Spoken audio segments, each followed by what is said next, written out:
लेकिन वह वक्त भी आ गया साथियों कि जब पिताजी एक्सपायर किए और सर आए हमारे यहाँ, तो इन्होंने देखा कि कुछ व्यस्तता रहती है, कुछ कार्यक्रम होते हैं।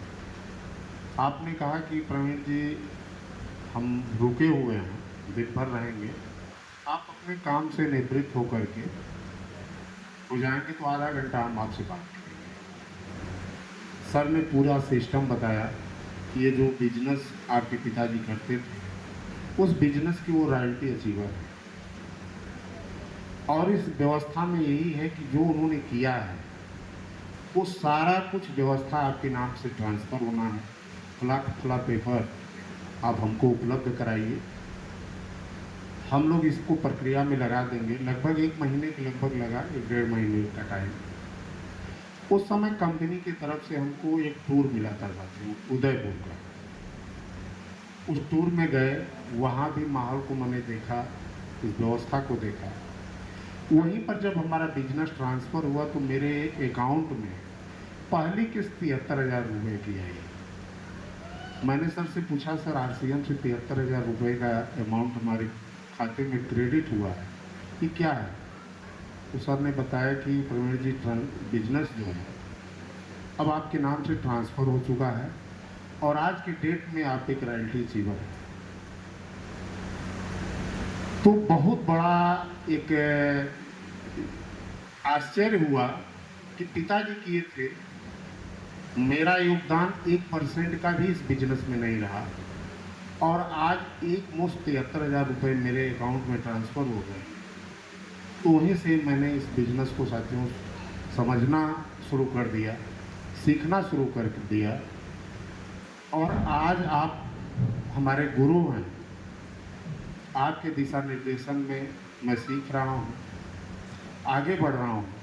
पिताजी को 8% की रॉयल्टी छोड़ के गए थे हमारी विरासत में।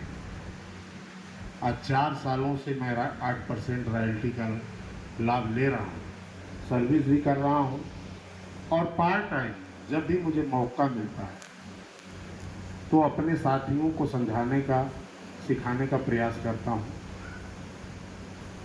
और आज के डेट में पिछले मई महीने में मैंने टेक्निकल भी क्वालिफाई कर दिया, और ये सब संभव हो पाया हमारे एक सफल गुरु के मार्गदर्शन से। आज संख्या इस हाल में भले ही कम है, लेकिन यहाँ कहा जाता है कि जब हम किसी बीज को लगाते हैं ज़मीन में, तो वो अंकुरित होता है। अंकुरित हुआ, छोटा सा नन्हा सा पौधा है, और वो पौधा कौन सा है? हमारे आफ्ताब जी हैं, और हमारे अकबर जी हैं, मुख्तार भाई हैं, यशपाल चंद्र कौशिक जी हैं। कभी तो ये पौधा पेड़ बनेगा, और जिस दिन पेड़ बन गया उस दिन फल की कमी नहीं। आज जिस परिस्थितियों से आप लोग गुजर रहे हैं, ये अभियान क्या है? इस अभियान को तो समझा उन लोगों ने जिसको पैसे की कमी ही नहीं। भाई पिताजी हमारे थे, पेंशन मिलता था अच्छा खासा, उनको समझने की क्या आवश्यकता थी? भाई उनका तो जीवन कट जाता। लेकिन इस व्यवस्था में जिस उद्देश्य से वो आए, टाइम पास करने, टाइम पास के जरिए ये व्यवस्था उनको समझ में आ गया, उन्होंने सीखना शुरू कर दिया, आगे बढ़ना शुरू कर दिया, और एक न एक दिन रॉयल्टी अचीवर बने। जिस समय इस सिस्टम को उन्होंने ज्वाइन किया था, उस समय उनकी एज 65 साल की थी। आज इस हाल में जितने भी साथी जुड़े हुए हैं, मुख्तार भाई को छोड़ दिया जाए, मुख्तार भाई का भी हो सकता है उम्र कम हो, क्योंकि बाल पकने से किसी की उम्र का अंदाज़ा नहीं लगाया जा सकता। आज जितने भी साथी इस हाल में हैं, 65 साल की उम्र में कोई साथी नहीं। यदि 65 साल की उम्र में उन्होंने अपने परिवार को इतना बड़ा सपोर्ट और सुरक्षा दे दिया, तो आप तो बहुत कुछ कर सकते हैं। करना क्या है, जो आप अपने जीवन की रोजमर्रा जिंदगी में करते हैं, एक कपड़ा पहनते हैं, नमक तेल मिर्च मसाला खाते हैं, वही तो व्यवस्था यहाँ है। और ये व्यवस्था उपयोग करके एक रॉयल्टी जैसा इनकम लिया जा सकता है, तो वहाँ तो सोचने वाली बात है। आज की डेट में हमारे पास एक ही लड़का है, वो भी वेल क्वालिफाइड है, एमएससी बीएड है और एमएससी का गोल्ड मेडलिस्ट है sir, Hiralal PG college Khalilabad से। वो तैयारी कर रहा है नौकरी के लिए, उसके कर्म के आधार पर फल मिलेगा, जैसा वो कर्म करेगा उसको मिलेगा।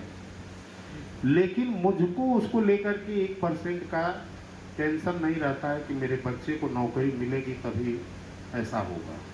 क्यों? क्योंकि वह सपना मेरे दिमाग में जग चुका है कि आज पिताजी रॉयल्टी किए थे तो रॉयल्टी का लाभ हम ले रहे हैं। अभी हमारे शरीर में कम से कम 15 साल चलने की क्षमता है, क्योंकि 51 साल के हम हो चुके हैं। यदि उन्होंने 6 सालों में रॉयल्टी ले लिया तो क्या 15 सालों में मैं डायमंड तक नहीं जा सकता? ऐसा तो वो सपना हमारे दिमाग में बन चुका है सर।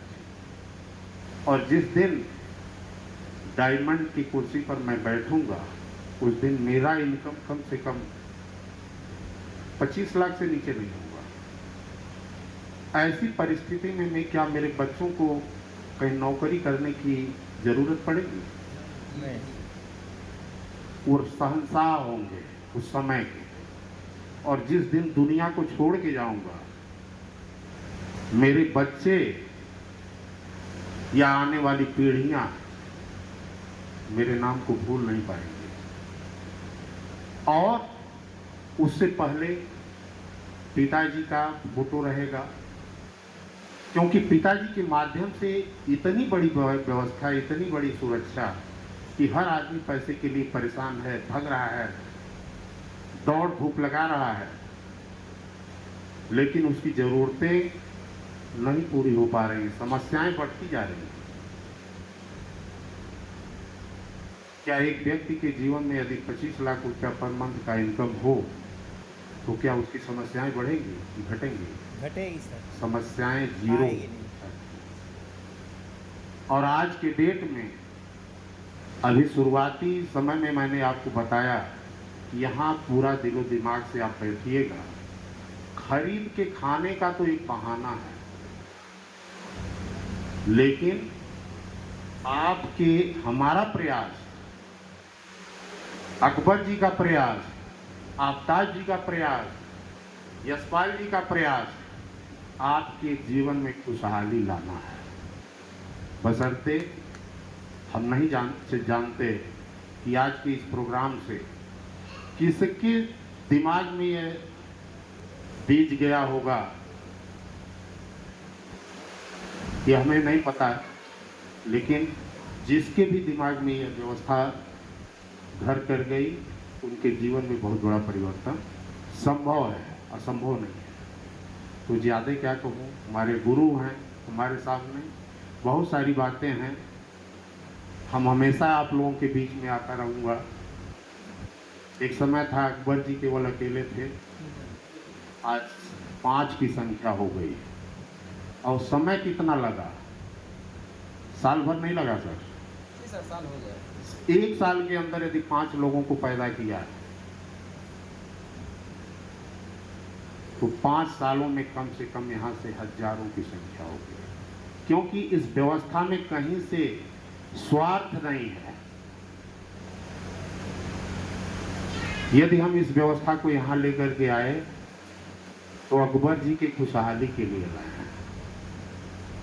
तो ये सब सारी बातें हैं साथियों, बस ज़्यादा न करते हुए पुनः हम अपने गुरुदेव को ये माइक दे रहे हैं।